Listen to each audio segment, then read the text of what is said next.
Voltamos com o Horizonte Debate. E hoje discutimos ditadura da beleza. Doutor Sérgio, quando falamos, né, de expansão e ditadura e pensamos em uma jovem lá em Goiânia que, muito bonita, mas talvez insegura, se submete a uma cirurgia plástica de lipoaspiração, por exemplo, em um contexto onde havia um risco e essa moça falece, né?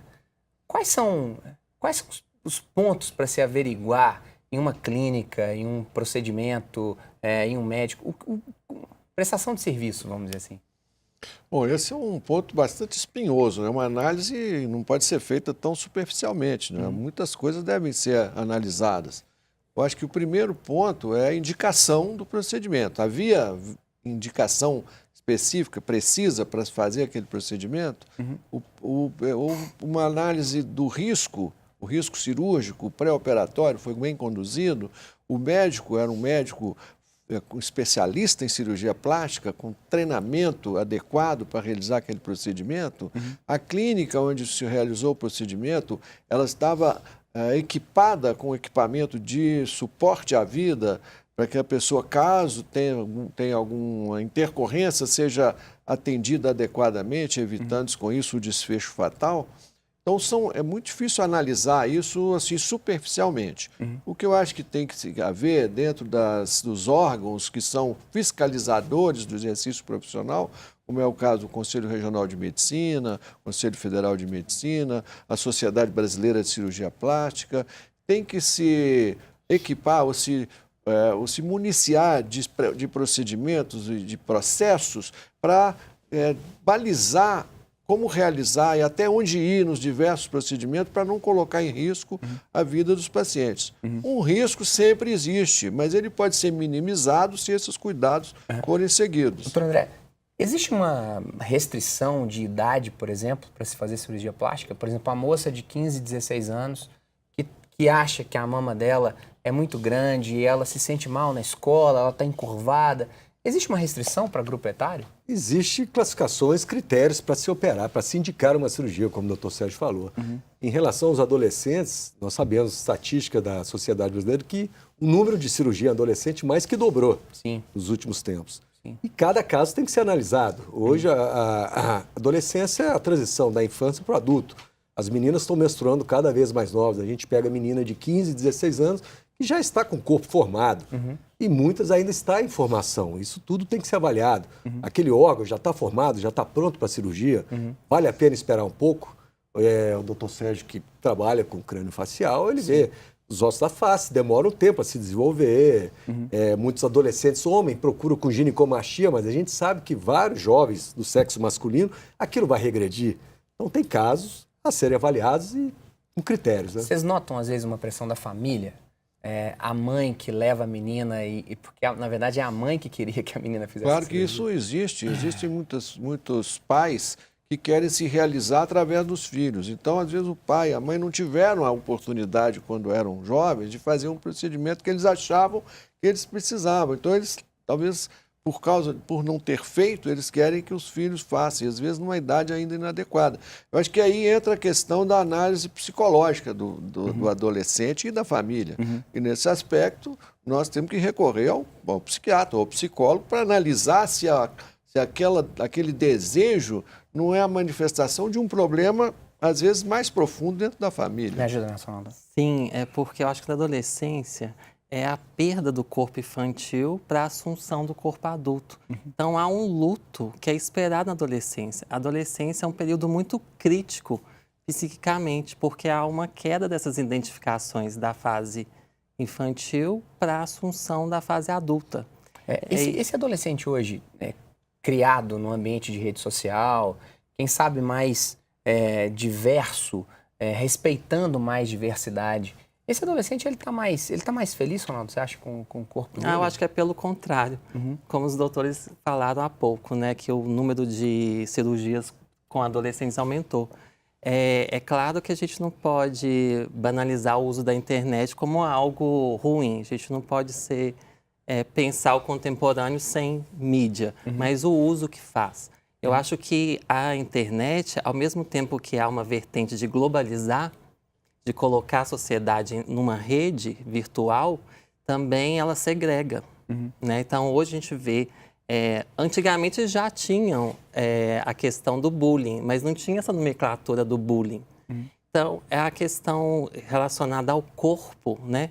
Será que os adolescentes estão buscando um corpo de uma cantora X, de um artista Y, e não respeita essa lógica da anatomia? E será que mesmo se encontrar um cirurgião plástico para colocar o nariz da mesma forma da artista tal, será que a vida dela vai ser melhor? Né? Eu recebo adolescentes no consultório com essa insatisfação mesmo de não encontrar o corpo, especialmente o nariz, uma mama, depois de reiteradas tentativas por cirurgião plástico. Mas aí, o tema cirurgia plástica é um bom tema para se discutir nas famílias. Várias são as famílias que agora nos assistem, que têm jovens que estão sofrendo, para falar sobre empoderamento, esse menino resistir à brincadeira que é nociva dentro da escola, ou até mesmo de disciplina. Olha, você precisa de comer menos, precisa de fazer mais exercício físico. Deixa aberto o debate. Eu acho, claro, né? Eu acho que o diálogo familiar, há uma construção ali de um singular do adolescente, para ele não ficar refém dessa massificação de ofertas que tem na sociedade. Né? Eu acho que nem tudo que é ofertado é importante, é relevante para os adolescentes nessa fase da vida. O contexto clínico da cirurgia plástica é um bom momento para falar sobre empoderamento e disciplina? Eu acho que é o momento atual. O momento pede que se fale disso. A cirurgia plástica está na mídia e nós estamos aqui para... não é só cortar e operar, Não. Preciso fazer algo... Né? Eu Certo. vou mais longe. Eu acho que a responsabilidade do médico ela é muito grande nesse aspecto do adolescente ainda em formação. A gente recebe no consultório meninas de 14, 15 anos que ainda estão em crescimento, nitidamente ainda não desenvolveram o corpo que elas vão ter no futuro, nem o rosto, nem a face, nem a mama, nem o corpo, e elas já querem a intervenção. Então, e a família pressiona, a família às vezes que tem poder financeiro para pagar, cabe ao médico ter o limite para essa pessoa. Olha, você vai passar primeiro por um psicólogo, você vai passar primeiro por um fisioterapeuta, por um nutricionista, você vai aguardar algum tempo enquanto a cabeça da pessoa vai amadurecendo a ideia. Ela não pode tomar uma decisão aos 14 anos de idade do que ela vai ser melhor para ela. Os pais, mas também o médico é responsável por essa decisão. Então tem que, não pode achar, chegou, quer operar, vai operar. Não pode ser assim. Tem que haver... O adolescente, nós estamos falando que muitas vezes fisicamente ele não está maduro, emocionalmente também não. Sim. Uma cirurgia envolve riscos, né? Nós diminuímos os riscos, mas ela vai conviver com pós-operatório, com dor, com cicatriz, com limitações, obedecer regras. Isso para o adolescente, às vezes, pode ser difícil. E se a gente fazer um inverso, uma análise da questão da terceira idade dentro da cirurgia plástica? Assim, muitas são as pessoas que vão buscar um horizonte de juventude perdido em tentar eliminar um pouquinho das rugas e ser de um espírito mais jovem. Deixo aberto de novo. Eu posso falar com propriedade sobre isso, porque eles ainda são jovens, né? Eu já estou na terceira idade e eu sinto isso acontecer comigo, né? Depois de quase 70 anos de idade, eu sinto que os traços já não são os mesmos, né? Já demonstra algum sinal do envelhecimento. E a busca pela eterna juventude, a busca pela fonte da eterna juventude, da vida eterna, existe desde que o homem está sobre a terra. E cada dia surge um produto novo. Não vai ser agora que nós vamos descobrir a fonte da eterna juventude. Não foi no início do século I, né? no alquimista, e não vai ser no cirurgião plástico. O envelhecimento é um processo natural, a gente tem que aprender a envelhecer. E muitos dos métodos que são hoje utilizados para provocar rejuvenescimento paradoxalmente, eles causam envelhecimento. Tem procedimentos de cirurgia plástica que são verdadeiros atestados de velhice. Sim.